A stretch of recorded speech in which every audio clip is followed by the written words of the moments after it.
GS news Bharat Udaipur Rajasthan. Udaipur जन संवाद कार्यक्रम नगर निगम उदयपुर। भारतीय न्याय संहिता बलात्कार की अब ये सज़ा 376 हटा के 64 की दफ़ा ये धाराएं अब लगेगी। अब भारतीय न्याय संहिता महिला की लज्जा को कोई भंग करेगा उसे मिलेगा दंड 354 हटाकर 74 की धाराएं लगेगी। बलात्कार की अब ये सज़ा 376 की जगह 64 की दफ़ा लगेगी। कानून के हाथ तकनीक के साथ। यातायात पुलिस उदयपुर। गाड़ी चलाते समय मोबाइल का प्रयोग ना करें, इससे ध्यान भटकता है। ड्राइविंग से पहले बस एक काम कीजिए, कमर पर पेटी बांध लीजिए। ये सारी अब ये कार्य आपको करने पड़ेंगे गाड़ी चलाते वक्त। लाल बत्ती खतरे का पहचान, इसे तोड़कर कोई क्यों देगा मौत को पैगाम। तो ये धाराएं सब आपको उदयपुर जनता को फॉलो करनी होगी। सरकार द्वारा नए कानून में बदलाव को लेकर केंद्र द्वारा पारित किए हैं। आज उदयपुर में जनसंवाद कार्यक्रम में राजस्थान के मुख्यमंत्री भजनलाल शर्मा जी द्वारा जनसंवाद कार्यक्रम रखा गया। अगली आवाज़ सुनेंगे आप राजस्थान के मुख्यमंत्री भजनलाल जी शर्मा द्वारा धाराएं चेंज पर जीएस न्यूज़ भारत उदयपुर। बनाए गए हैं जो बहुत पुराना 1860 में बनी भारतीय दंड संहिता, 1973 में संशोधित हुई दंड प्रक्रिया संहिता एवं 1872 में बनी एविडेंस एक्ट को रिप्लेस करना है और विचारण प्रक्रिया में इलेक्ट्रॉनिक माध्यम जैसे नए प्रावधान को सम्मिलित किए गए हैं जो सुगम अनुसंधान एवं सुलभ न्याय दिशा में बेहतर प्रभावशाली होगी। राजस्थान पुलिस द्वारा इन कानून को लागू करने के लिए भारत सरकार और राज्य सरकार के माध्यम से मुझे जानकारी साझा करते हुए खुशी है। आज इस वीसी के माध्यम से पुलिस मुख्यालय से लेकर पुलिस रेंज, पुलिस जिला, चौकी एवं विभिन्न कार्यालय में हमारे पुलिस जवान एवं पुलिस मित्र सुरक्षा सखी अलग से नवीन अपराधी कानून के बारे में भी जानकारी प्रदान की जाएगी और हमारे लोगों को शिक्षित किया जाएगा। मैं माननीय मुख्यमंत्री महोदय का आभार करता हूँ कि प्रदेश में कानून का शासन स्थापित करने और बेहतर पुलिस से राजस्थान पुलिस को आवश्यक संसाधन और प्रशिक्षण और बेहतर बुनियादी ढांचा प्रदान करने में राज्य सरकार से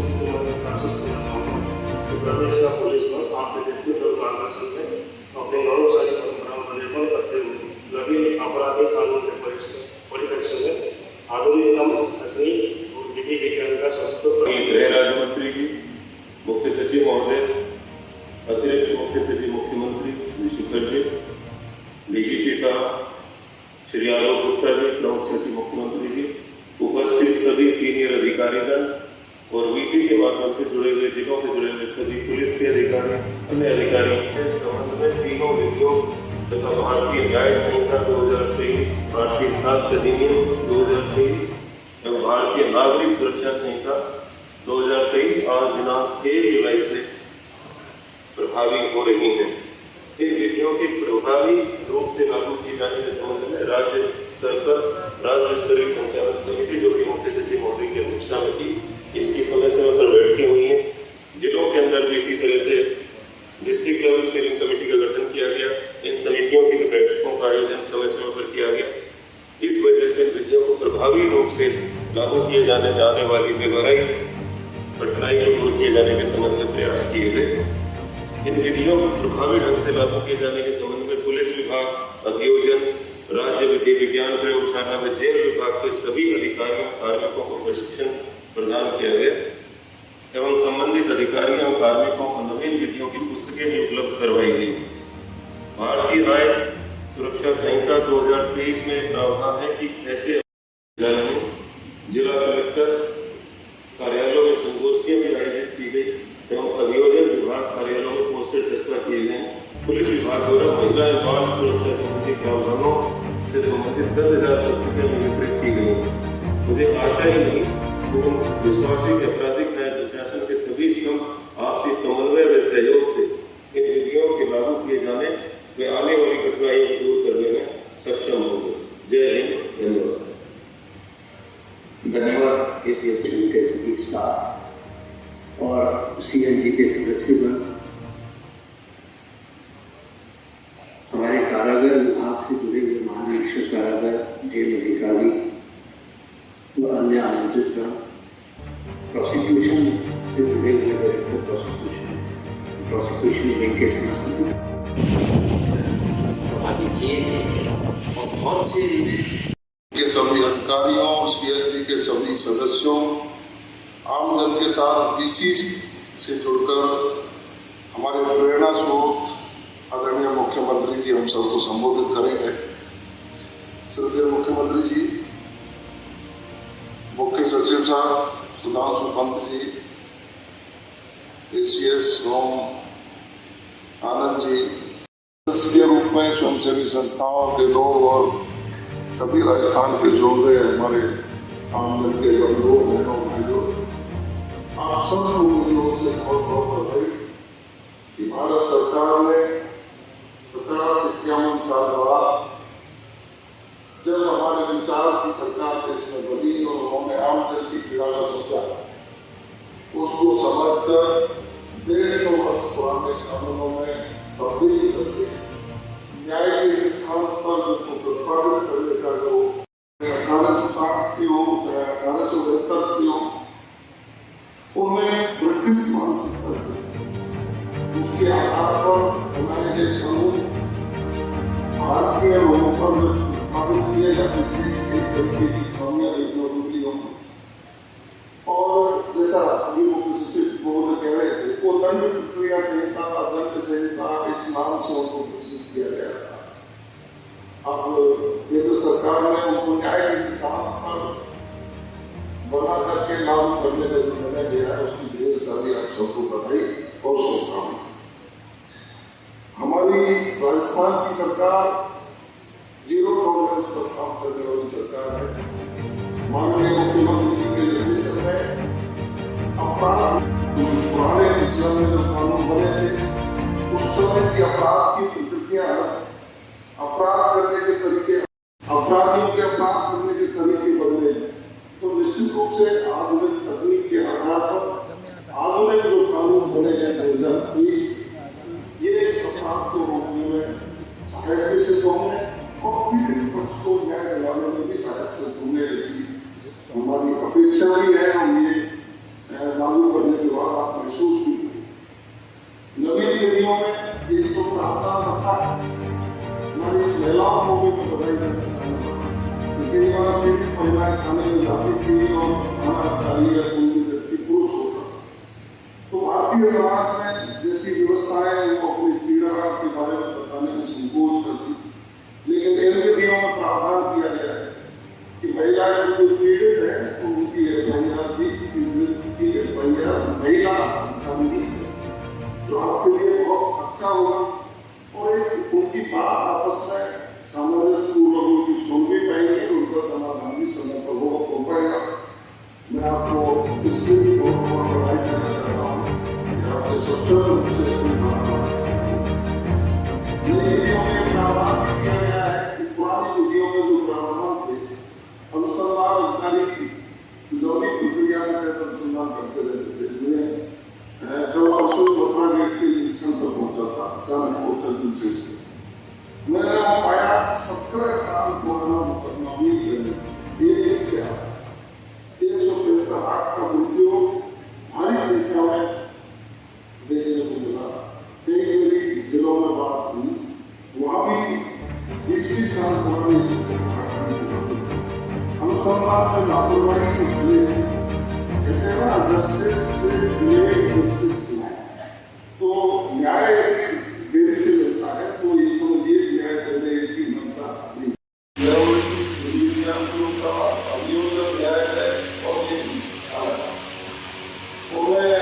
न्यायालय के लोग हमारे साथ नहीं है, बाकी विचार निश्चित रूप से ऐसी हमारी अपेक्षा है।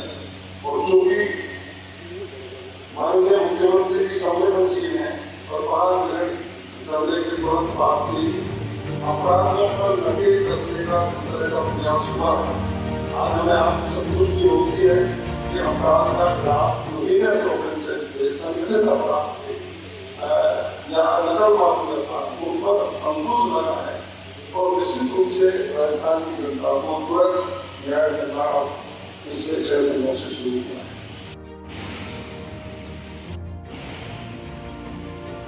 बीसी के माध्यम से जिलों से जुड़े सभी पुलिस अधिकारीगण एवं अन्य सभी सीएलपी सदस्य समीक्षा रखी, ग्राम रक्षक, पुलिस मित्र एवं सभी नागरिक भाइयों बहनों, आज ऐसे जो कानून थे तो आज के परिदृश्य में उनका कोई ज्यादा महत्व नहीं था। पुराने ऐसे थे कि जो उस समय के राज के हिसाब से बने थे, प्रजा और उनके बीच सिर्फ प्रजा के लिए जो काम मैं अत्यंत हर्ष का विषय है कि आज देश के यशस्वी प्रधानमंत्री नरेंद्र मोदी जी के नेतृत्व में आदरणीय गृह मंत्री श्री अमित शाह जी के कॉलोनियल मानसिकता के प्रति आज के समय में अनुपयोगी जो हो चुके पुराने आपराधिक कानूनों को हटाकर उनके स्थान पर नवीन आपराधिक नीति 2023 को संसद ने पारित करवाया है। कानून का स्थान मिला सिद्धांत हो रहे।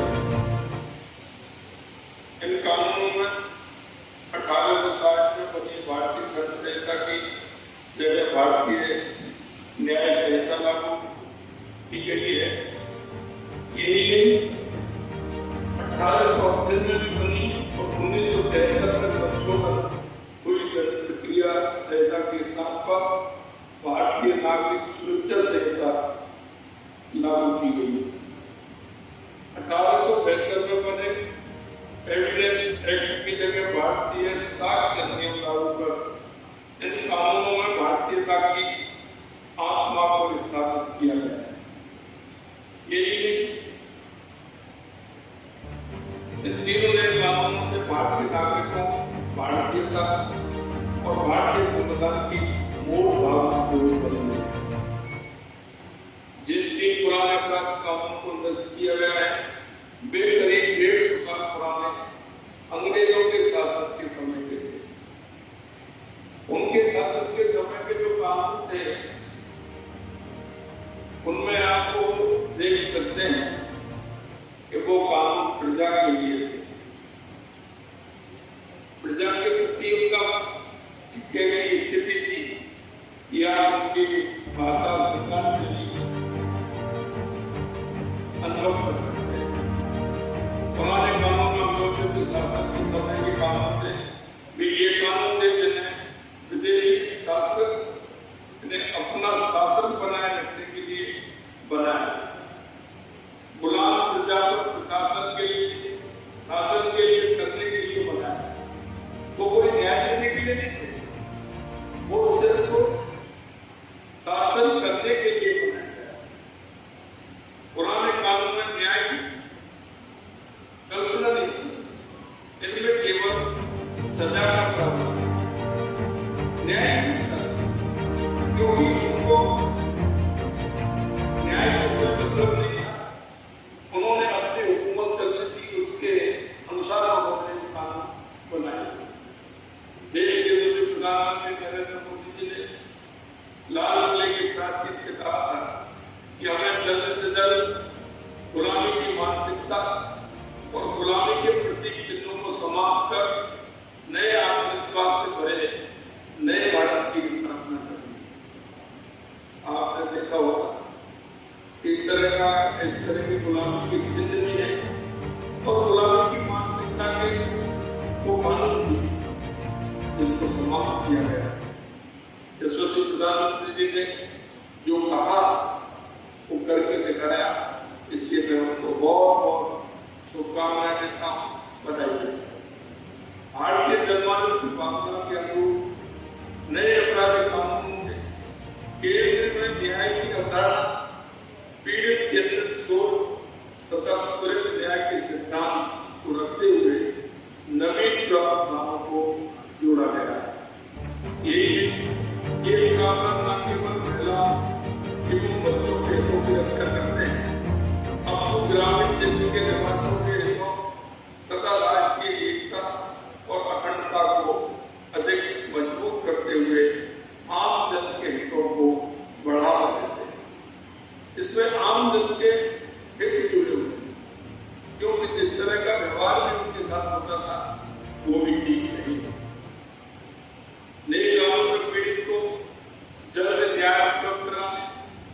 प्रधानता दी, क्योंकि पहले अपराधी के प्रति एक सोच रहता था और वो सोच का भाव इतना हो जाता था कि अपराधी सुधरने की बजाय अपराधी और ज्यादा बिगड़ने की स्थिति में रहता था।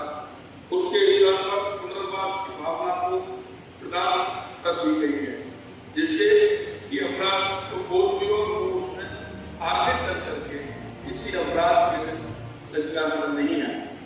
माननीय प्रधानमंत्री जी के विचारों को आत्मा करते हुए विधि विज्ञान के द्वारा आवेदनों को और अधिक विस्तृत करने, ऑडियो वीडियो रिकॉर्डिंग के प्रावधान द्वारा पीड़ित पक्ष को व्यक्तिगत रूप से मजबूत बनाया गया है। यही मानसिक बौद्धिक विकलांगता जैसे शब्दों का उपयोग किया गया है।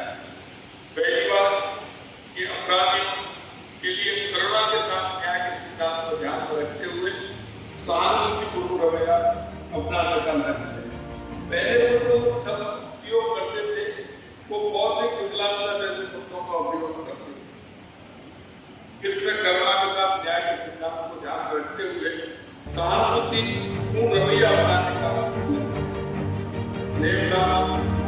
नए आपराधिक मामलों में युवाओं की एक ऐसे भविष्य की कल्पना की गई है जहाँ छोटे मोटे अपराध के लिए दंड के स्थान पर सामुदायिक सेवा को शामिल किया गया है, जिससे उनको एक अपराध रोक करके एक अवसर ये ऐसे व्यक्तियों की प्रायश्चित के तौर पर सामुदायिक सेवा तक समाज की मुख्यधारा में शामिल होने का अवसर प्रदान करें।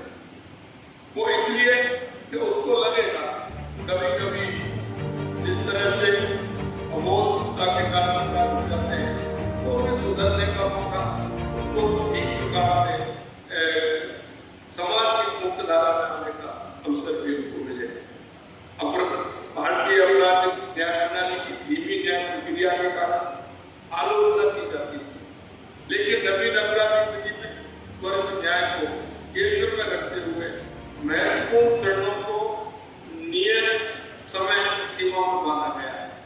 ये सबसे बड़ी बात है, क्योंकि समय पर अगर न्याय नहीं मिलता है तो अपराधी के मन में अपराध बोध तो होता है, लेकिन उसको जो न्याय पाने वाला है उसके मन में भी कई तरह की शंकाएं आने लगती है। अब पुलिस का उत्तरदायित्व होगा कि वे प्रभावी को 90 दिन होने पर उसके मुकदमे की प्रगति से अवगत कराए। इसी प्रकार प्राथमिक जांच को 14 दिन में संपन्न करने, बलात्कार संबंधी मेडिकल रिपोर्ट 7 दिन में प्रदान करने, न्यायालय द्वारा पहले सुनवाई के 60 दिन में आरोप तय करना और विचार पूरा होने के 45 दिन में निर्णय दिए जाने के प्रावधान किए गए हैं, जो नीति का पत्र साधन वैज्ञानिक अनुसंधान को बढ़ावा देने, गंभीर अपराधों के घटनास्थल के निरीक्षण और साक्ष्य जुटाने हेतु विधि वैज्ञानिकों का उत्तरदायित्व सौंपा गया है। ICJ सॉफ्टवेयर एप्लीकेशन के द्वारा पुलिस, अभियोजन विभाग, न्यायपालिका तथा जेल विभाग को एक साथ एक छत के नीचे लाने के प्रावधान किए गए हैं, जिससे पीड़ित को शीघ्र और सुगम न्याय मिल सके।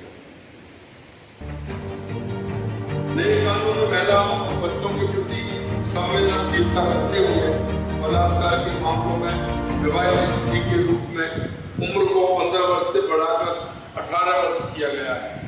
इसके अतिरिक्त पॉक्सो अधिनियम के अपराध, ऐसे गैंगरेप जैसे गंभीर मामलों में अपराधियों के हथकड़ी लगाने के प्रावधान किए गए हैं। नवीन आपराधिक विधि में बोलने की स्वतंत्रता, राष्ट्रीय सुरक्षा के मध्य संतुलन साधा गया है। सजा के डर के बगैर विचार व्यक्त करने के अधिकार को सुरक्षित रखते हुए उन गतिविधियों के विरुद्ध सजा की कार्रवाई को सुनिश्चित किया गया है जो राष्ट्र के लिए खतरा उत्पन्न करते हैं। आवश्यक है कि जो राष्ट्र के प्रति खतरा उत्पन्न करते हैं उन प्रावधानों को होना आवश्यक है। नए कानून अंग्रेजी हुकूमत की सोच को समाप्त करते हुए राजद्रोह के कानून की प्रावधानों को समाप्त कर उनके स्थान पर देशद्रोह का प्रदान किया गया है, जो स्वतंत्र भारत के लोकतांत्रिक हितों की रक्षा करता है। नए अवतार के काम